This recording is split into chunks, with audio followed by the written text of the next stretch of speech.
The 20th century is one of the most fascinating in human history, and it isn't just because it's the previous century, but rather due to certain revolutionary groundbreaking changes that happen at such a rapid pace. The political order of empires was replaced with one of nation states. New technology allowed us to light up our rooms and transform our daily lives. Our understanding of physics, time, and space was transformed. And through that knowledge, we as a species for the first time gained the ability to completely destroy our civilization through the use of nuclear weapons. It is also the century that, unsurprisingly, lays down the foundations for the current century we live in today, the 21st.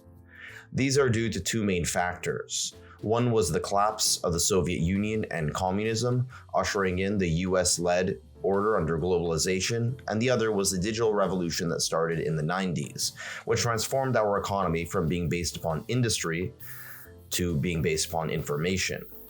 In this video, we're going to cover the people who I believe were the most groundbreaking of the previous century. Keep in mind that this is somewhat subjective, and you may come up with different conclusions than I have, and if you do so, please let me know. I'm going to start off with a trio: Thomas Edison, Nikola Tesla, and Westinghouse.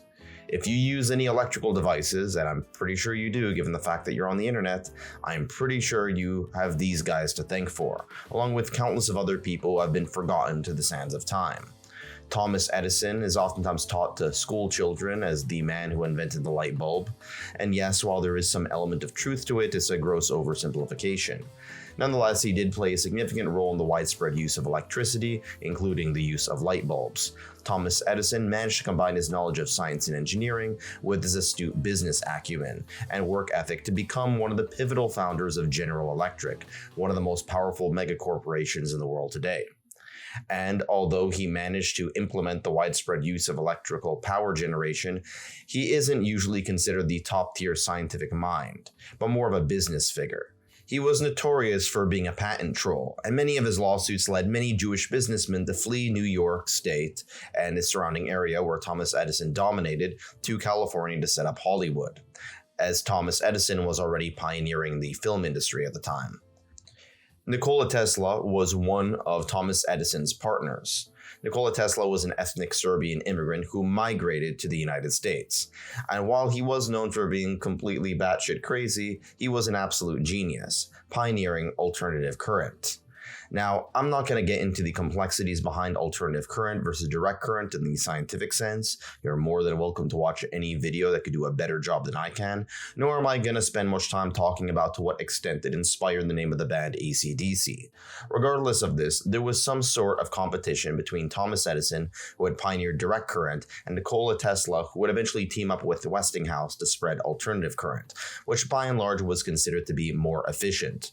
George Westinghouse is oftentimes overlooked when it comes to this conflict, but he was actually one of the most pivotal figures on the business side of the spread of electricity. He was a brilliant inventor, innovator of the railroad industry that dominated the 1800s, and in sharp contrast to many of the other industrialists of the time, he was actually known for being a fairly moral, upstanding person and a fair businessman. During the Chicago World Fair, guests were astounded to see the indoor building being lit up by bulbs rather than by candles. While this seems rather mundane to us today, it was absolutely groundbreaking at the time. Our day and our night circadian rhythm was no longer dependent on the sun and moon. This time, humans were in charge of when they were awake or asleep.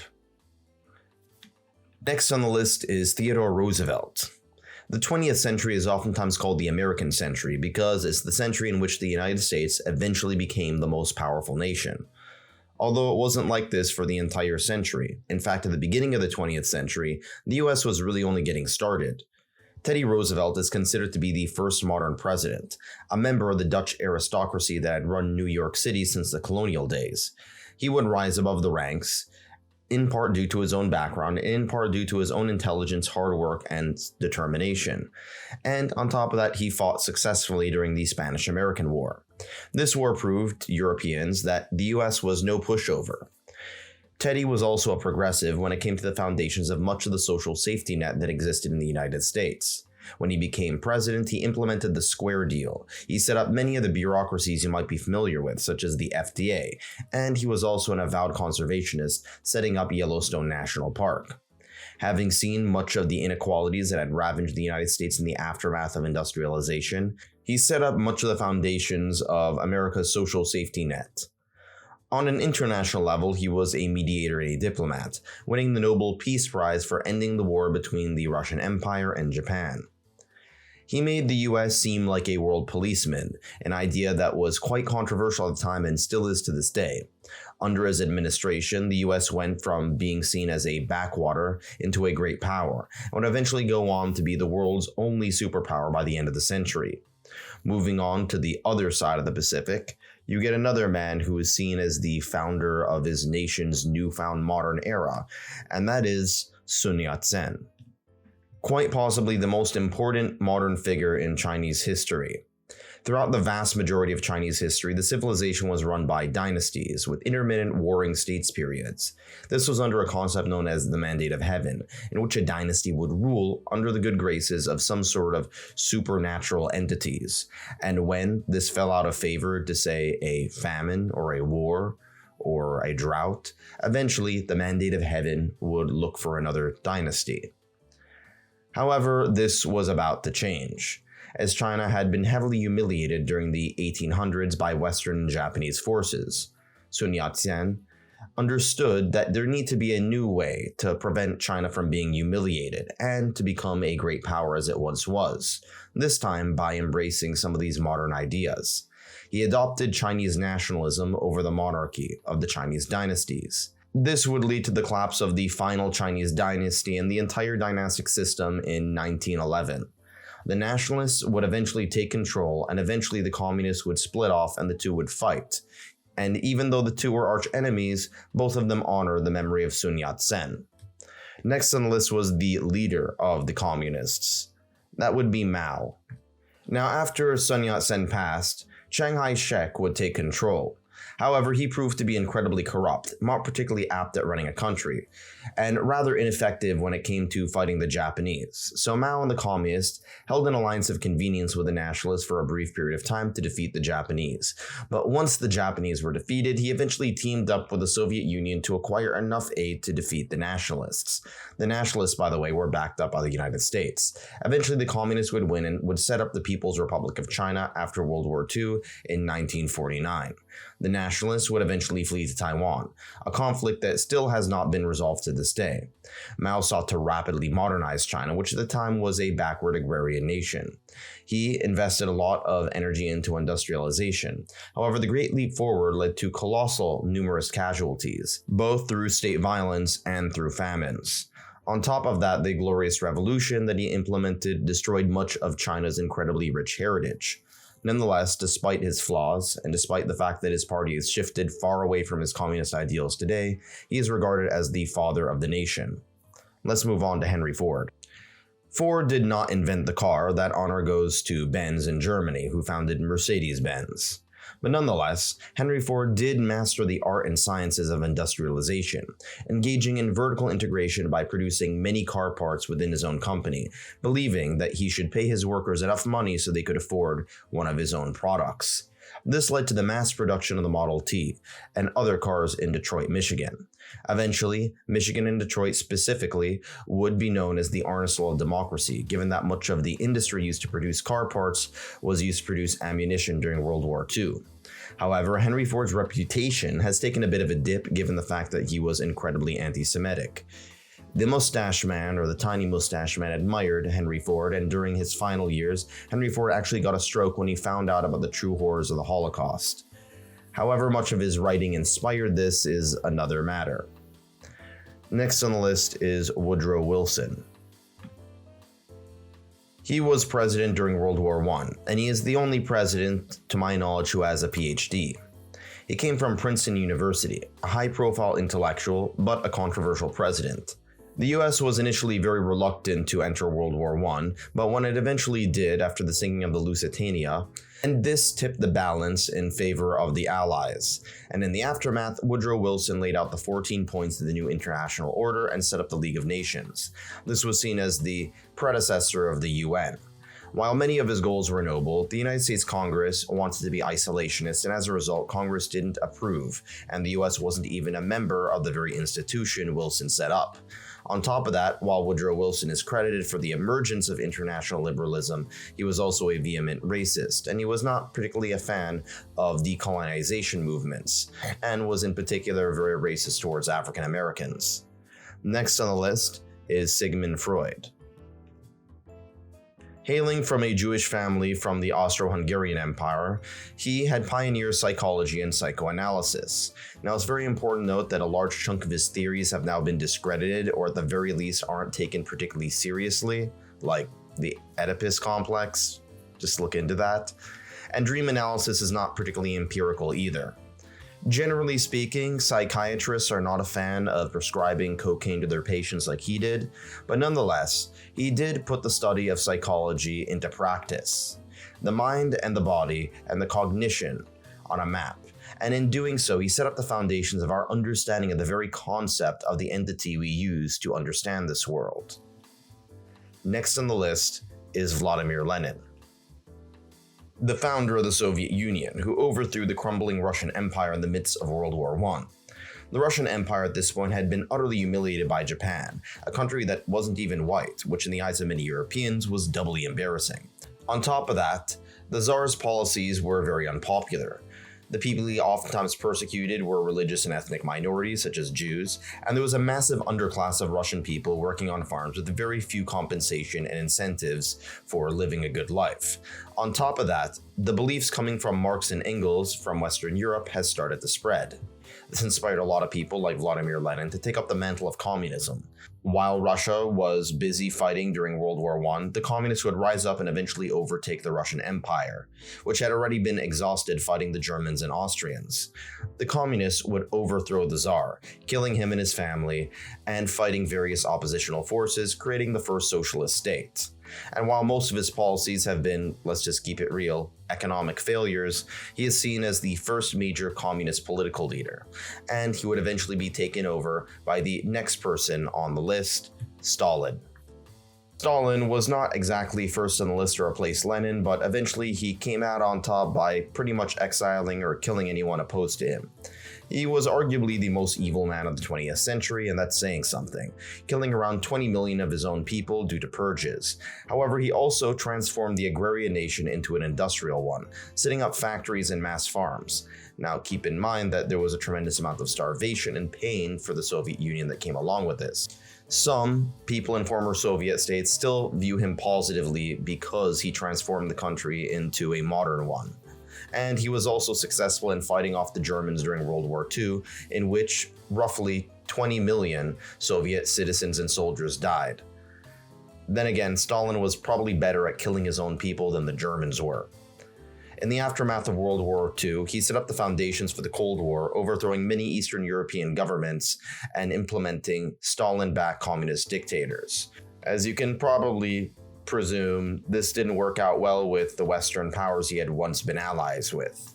Speaking of nuclear weapons and the Cold War, we have to talk about Einstein, who completely revolutionized our understanding of physics. Before, we had Newtonian physics, set out during the 1600s. Newtonian physics is predictable. It's the everyday physics of our ordinary lives. However, Einstein proved that on the macro level, things were way more trippy and complex. Time and space were relative, and this completely transformed our view of the natural world. On top of that, his equation E equals mc squared set up the foundations for nuclear power and weapons. While Einstein was against the use of the atomic bomb in Hiroshima and Nagasaki, his brilliance did indirectly lead to this vessel of mass destruction. And speaking of great destruction and the genius behind it, we have to get to Robert Oppenheimer. See, when Einstein fled to the US due to anti-Semitism in Germany, he informed President Roosevelt that the Germans were planning on creating a megabomb capable of mass destruction. This led to the creation of the Manhattan Project between the US, Britain, and Canada to create the bomb before the Germans did. Oppenheimer was put in charge of this program, setting up research and testing in Los Alamos, New Mexico in the United States. This would eventually produce the bomb before anyone else, and it would give the Germans and the Japanese second thoughts. Eventually, the use of the bomb led to the end of World War II. However, Oppenheimer spent much of the rest of his life in deep regret, knowing that his brilliance had been used to create such destruction and the potential extinction of our species. Now, I've been talking a lot about World War II, so let's get back to that with Mussolini. Mussolini is the founder of fascism, a far-right ideology that prioritizes nationalism, militarism, conquest, and a cult of personality revolving around a hyper-masculine strongman, encapsulated by bravado, aggression, and dominance. Mussolini, among others, founded fascism. However, keep in mind that he wasn't particularly too ideological. For example, he used to be a socialist, and he wasn't too fond of some of the anti-Semitic policies of his allies, given the fact that his mistress was Jewish. Nonetheless, he did jump on the fascist bandwagon, mostly for the purposes of his own ego, and would eventually ally with the little mustache man. This is despite the fact that the Germans thought that the Southern Europeans were inferior to them. This made Mussolini fairly insecure about many of his ambitions. Nonetheless, he sought to recreate the Second Roman Empire. Alas, the Roman Empire managed to even lose Ethiopia, and the Italians during World War II proved to be quite pathetic, eventually being conquered, and he would be overthrown. He was hung upside down and stabbed multiple times. Now, mentioning Mussolini, I really have to mention the Big H. I really don't want to say his name for the sake of not being demonetized. I'll just call him Adolf. How about that? You've already heard plenty of stuff about this guy. I don't want the YouTube algorithm to block my video, so I'm just going to move on to Hirohito and Tojo. When we talk about fascist leaders of World War II, we oftentimes overlook the Japanese ones. Throughout much of Japanese history, there was always a great deal of tension between the imperial power located in Kyoto and much of the military leadership located in Edo, now known as Tokyo, which was first led by the shogun and samurai. At this point, the samurai class had already morphed into a militaristic bureaucracy and had merged now with the imperial power in Kyoto. They had already set up the foundations of the Japanese Empire, and had done so with immense brutality across the Asia-Pacific region. Nonetheless, Japan, as we all know, failed, but Hirohito was spared from actually being prosecuted for his crimes, and by and large was seen as a figure in post-war Japan by the Americans to rebuild the nation from a fascist empire into a liberal democracy, and an opponent of communism. His legacy still remains extremely controversial to this day. And that brings us to another major figure of the Second World War, Theodore Roosevelt, quite possibly the most influential figure of the 20th century. There's so much to talk about this guy, I don't really know where to start, like the fact that he's a distant cousin of Teddy Roosevelt. He was a member of the Dutch aristocracy's descendants in New York City. However, his struggles with polio led him to sympathize with many of the poor and the marginalized. He eventually became president during the Great Depression and instituted the New Deal, which would implement social democracy in the United States, creating vast mega projects and setting up the foundations of social security. The legacy of the New Deal and its influence in ending the Great Depression is still highly controversial to this day. What would definitely change his legacy forever, though, would be the advent of World War II, when the Japanese attacked Pearl Harbor.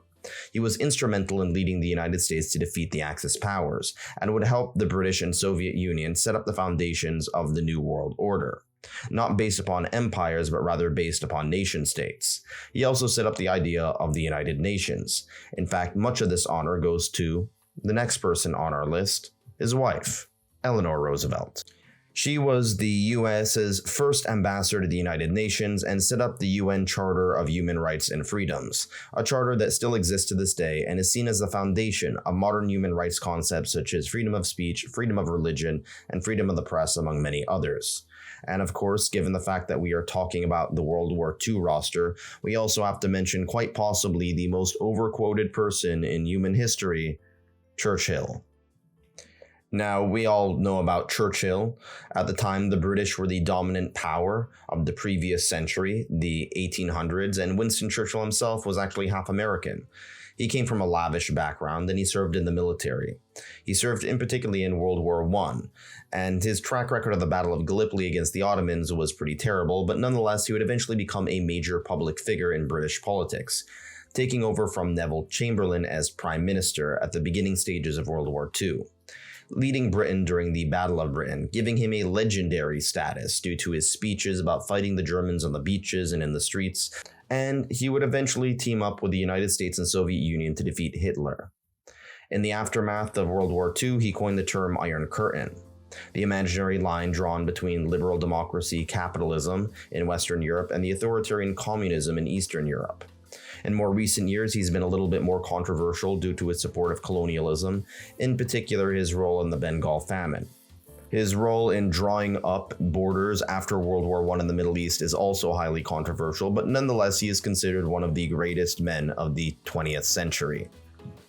Next on the list is the French equivalent, Charles de Gaulle.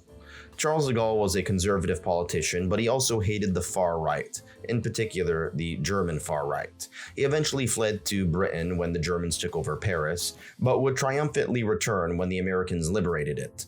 Nonetheless, he had some issues with the Anglosphere. He wanted to keep France's culture and politics separated from those of the Anglosphere, and he wanted to retain France's image as being a core superpower despite what had happened during World War II. Nonetheless, he did engage in some forms of decolonialism, and on top of that, he did integrate the policies and economics of France with other European nations, namely Germany, which would set up the foundations of what would later be the modern European Union. Speaking of intra-European relations, we have to talk about another major figure, Konrad Adenauer, of whom I'm mispronouncing. See, when the Nazis collapsed, Germany was left in a state of existential dread. How do we form a new nation out of this? After all, the country was split in two, between West and East Germany. One was capitalist and democratic, the other one was authoritarian and communist. Konrad Adenauer was Chancellor of West Germany. He was both an anti-fascist and an anti-communist, which made him useful to the Allies. However, much of the policies of denazification ended up not working given how fascism was so heavily integrated into nearly every aspect of the German economy. So he focused on a more pragmatic approach in recovering the economy. He set up the foundations of a stable democracy, in sharp contrast to the Weimar Republic, which was the previous democratic system in Germany, and he integrated Germany's economy with that of France and other European nations. His ability to rely on the American military for assistance, as well as economic assistance from Europe, made Germany somewhat dependent on other European nations and thereby less belligerent. This again set up the foundations of the European Union, which would eventually emerge during the 90s. Now, let's move on from Europe to Asia. Gandhi is another figure who needs no introduction. Gandhi was a lawyer who fought peacefully, if you could call it that, for Indian independence. Keep in mind that during World War II, India had suffered a great deal by exporting grain and other food products throughout the British Empire, and many Indians, and Bengalis more specifically, died fighting the Japanese. Gandhi was a bit of an idealist, whereas many of his contemporaries were a little bit more pragmatic. Gandhi wanted independence and a pluralistic society for people of all religions despite his Hindu background. However, his buddy Nehru was again more pragmatic. He understood that there were deep divides between Muslim and Hindu populations in India. As a result, the British would split India and Pakistan. Nehru would become the first Prime Minister of India, as Gandhi was unfortunately assassinated by a Hindu nationalist. The partition of India and Pakistan led to mass disruptions and hundreds of thousands of people displaced and many killed. This was despite the fact that the actual independence movement that Gandhi led was largely peaceful. Nonetheless, Gandhi is still seen as a legendary figure in the Indian zeitgeist and in many ways the international zeitgeist. Gandhi and Nehru together are considered to be the greatest figures of not only the history of modern India, but also figures of decolonization and the humanity of the Third World. One guy who would be deeply inspired by Gandhi was someone you almost certainly have heard of, and that is Martin Luther King Jr. He was a preacher whose activism would lead to the passing of the Civil Rights Act and the Voting Rights Act in the United States. He was heavily inspired by a combination of Gandhi, Jesus, Tolstoy, and others. Unfortunately, like Gandhi, he was also assassinated. Nonetheless, he is one of the most iconic figures in American history, and many consider him to be the greatest American the country ever produced. He's one of those figures that has been talked about to death, so I think I'm going to move on to someone that you probably don't know as much about. David Ben-Gurion. I mentioned Martin Luther King Jr., who was quite fond of another project that had been brewing, this time in the Middle East, and that was that of the Jewish state. This was led by David Ben-Gurion, who was the father of the State of Israel and the first prime minister of the Zionist state. Now, Zionism was actually a concept that was coined by Theodore Herzl back in the 1800s. However, by the end of World War II and the full aftermath of the horrors of the Holocaust, many Jews were fleeing Europe, flocking safety in what is now Israel. At the time, it was part of the British Mandate of Palestine. However, the British Empire was crumbling, and as a result of this, Israel would be granted approval of independence by the UN. However, this would lead to a series of Arab-Israeli wars, which for the most part Israel won. Nonetheless, many of the tensions between Israel and the Palestinians still exist to this day. Now, I'm not going to get into that subject because it devolves into some of the most toxic discourse the internet has ever seen, with incredibly loud idiots. Anyway, moving on, let's go to another subject that involves a less controversial country, Singapore. Singapore was a small island fishing village that was obscure throughout the vast majority of human history, usually considered a backwater. It was eventually taken over by the British. And during World War II, it was taken over by the Japanese. However, when the Japanese were defeated, the British gave it independence. Well, actually, they gave Malaysia independence, and Singapore got independence from Malaysia. Lee Kuan Yew would eventually come out as the main leader and instituted a policy that mixed a social safety net with capitalist finance and trade. He incorporated Western liberal institutions with Eastern values of conservatism, harmony, and authoritarianism. He allowed people of various different religions and ethnicities to live in the city together, despite the fact that he himself was agnostic. To this day, Singapore remains one of the most influential countries in the world, a massive center of finance and culture. Let's go back to the Cold War, specifically with the Cuban Missile Crisis. We get Kennedy, Khrushchev, and Fidel Castro. The Cuban Missile Crisis is the closest humanity has ever gotten to going the way of the dodo. Khrushchev took over Stalin after he died and had de-Stalinized the Soviet Union, turning it into a less dystopian place than it was once before. Kennedy, by and large, is also viewed positively by historians as he inspired the nation with a new frontier. The Soviet Union had placed nuclear weapons in Cuba, as the Americans had nuclear weapons in Turkey. Rather than starting off the extinction of the human race, these two leaders, Kennedy and Khrushchev, came to their senses and removed nuclear weapons from both of their allied territories, thus ending the Cuban Missile Crisis. Kennedy is also well known for inspiring the US's trip to the moon. And that brings us to Neil Armstrong and Buzz Aldrin, the first two people to land on the moon. A completely different celestial body. Now keep in mind they weren't the first two humans to go to space. That honor would go to Yuri Gagarin, who was a citizen of the Soviet Union. But despite the initial Soviet successes at the beginning of the space race, the US won the final prize. Nonetheless, what's more important than the geopolitical aspects is that Neil Armstrong and Buzz Aldrin have inspired countless people to enter a career in science or technology. Next on the list is King Faisal of Saudi Arabia. Now, this region had been a bit of a backwater for a long period of time. The rise and fall of Islamic civilization had happened several centuries before the 20th. Nonetheless, the Saudi family would coalesce power around the settlement of Riyadh and eventually spread, taking over the two holiest cities of Islam, Mecca and Medina. On top of that, the land tended to have a lot of hydrocarbon resources. This put immense wealth and power in the hands of Bedouin culture, a culture that for the most part had not been particularly advanced. Even during the Islamic Golden Age, much of the action and innovation had been going on in Damascus and Baghdad, and what is now Syria and Iraq. Much of what is now Saudi Arabia had been overlooked. Nonetheless, the Saudi royal family would rule political matters, consolidating power in the region, and would hire Islamists to run their religious matters. This would create a sort of cultural synergy that would eventually make Saudi Arabia the de facto leader of the Sunni Muslim world, in sharp contrast to the Shia world, which was particularly centered around Iran. The country would eventually ally with the United States to take up hydrocarbon resources to fight against communism, as King Faisal was adamantly anti-communist. However, King Faisal was also adamantly anti-Israel, and he also had shaky relations with Iran, the premier Shia power. His influence would strengthen the bonds of the Sunni world and set up the foundations of a unified Sunni identity in the modern age.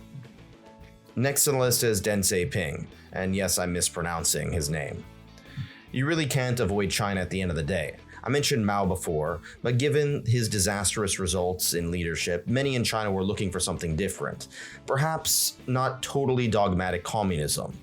On top of that, China was seeing itself being quite isolated, not only by capitalist Western powers, but also by the Soviet Union. Deng was far more pragmatic than Mao. He really didn't care that much about communism, or capitalism for that matter. He really just cared about what worked. He's famous for saying that it doesn't matter whether a cat is black or white so long as it catches mice. And as a result, he saw that while the authoritarian system of China was quite effective at consolidating power, the communism was quite inefficient. He sought to implement capitalist market economics to some degree, which ended up resulting in a form of state capitalism under the Chinese Communist Party, which at this point wasn't really that communist. This led to a vast expansion of economic growth in China, and it also led to a lot of corruption as well, but nonetheless, many Chinese people were pushed out of poverty and entered a middle-class lifestyle. He is also fairly controversial due to his One China policy, which led to China's stagnation in terms of demographics and the disproportionate number of men. He also stamped out the Tiananmen Square protesters. He, by and large, is most responsible for the current state of China for better or for worse, but by and large is seen slightly more positively by most outside onlookers. Next on the list is Gorbachev, the last premier of the Soviet Union. He implemented several reforms to improve communism. He was not an anti-communist necessarily, but someone who wanted to make communism more adaptable and more efficient. As a result, he implemented glasnost and perestroika, policies that I'm mispronouncing, but nonetheless allow for more political and economic freedom. This was not done to destroy communism, but rather to improve it. What ended up happening, however, was the collapse of communism. As with a little bit more openness, people in Eastern Europe saw how much better life was in Western Europe, and as a result, many people in Eastern Europe revolted. For the most part, the revolts were peaceful, with the exception of Romania. This led to the collapse of the Warsaw Pact, the Communist alliance in Eastern Europe, and eventually the fall of the Berlin Wall. 2 years later, the Soviet Union would collapse in 1991. Today, many Russians don't like Gorbachev, viewing him as being too sympathetic to the outside world and in particular the West. However, many people in the West view him as a hero for ending a very oppressive system of governance. The second biggest figure in the collapse of communism in Eastern Europe would probably be Helmut Kohl. He was the Chancellor of West Germany around the time communism was collapsing. He set up the foundations of a merger of Western and Eastern Germany after the Berlin Wall fell, resulting in an economic, political, and technological powerhouse that still ranks the fourth biggest economy in the world today. Now, while there are still many issues between Western and Eastern Germany, the country is nonetheless unified and has become the largest economy on the European continent and the de facto leader of Europe, although the French would probably take issue with that. Now, let's move on away from politics to another set of human endeavors, technology. Tim Berners-Lee is next on the list. He's a British computer scientist who invented the World Wide Web, along with the HTML markup language. And if you look at your URL bar, you have him to thank. Unfortunately, he doesn't really receive that much credit. He's not really a household name, even though he should be.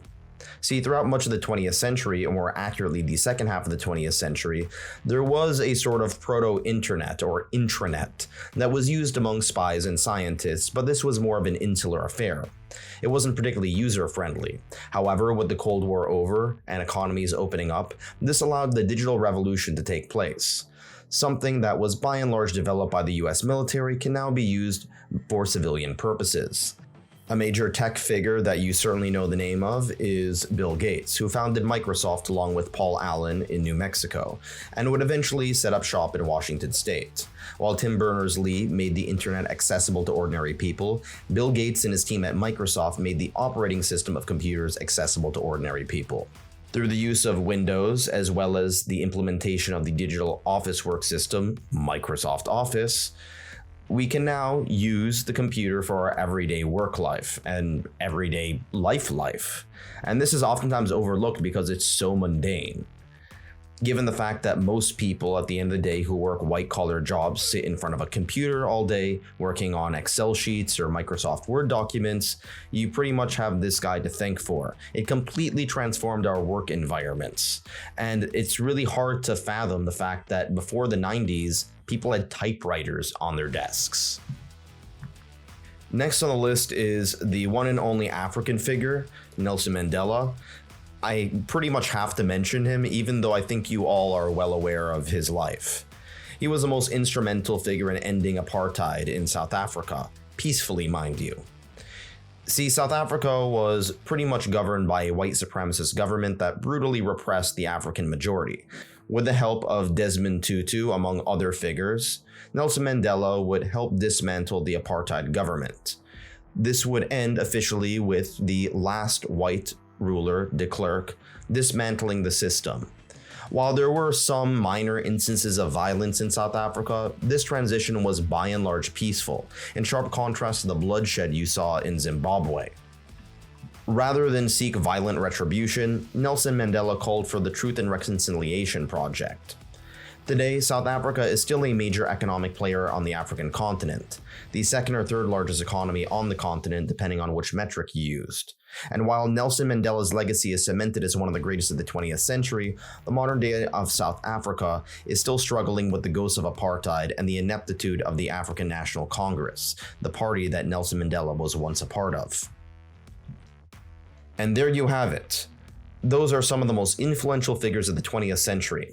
If you have some people you thought I missed out, please let me know, and I'm sure that there are plenty I could have included. Thanks for watching.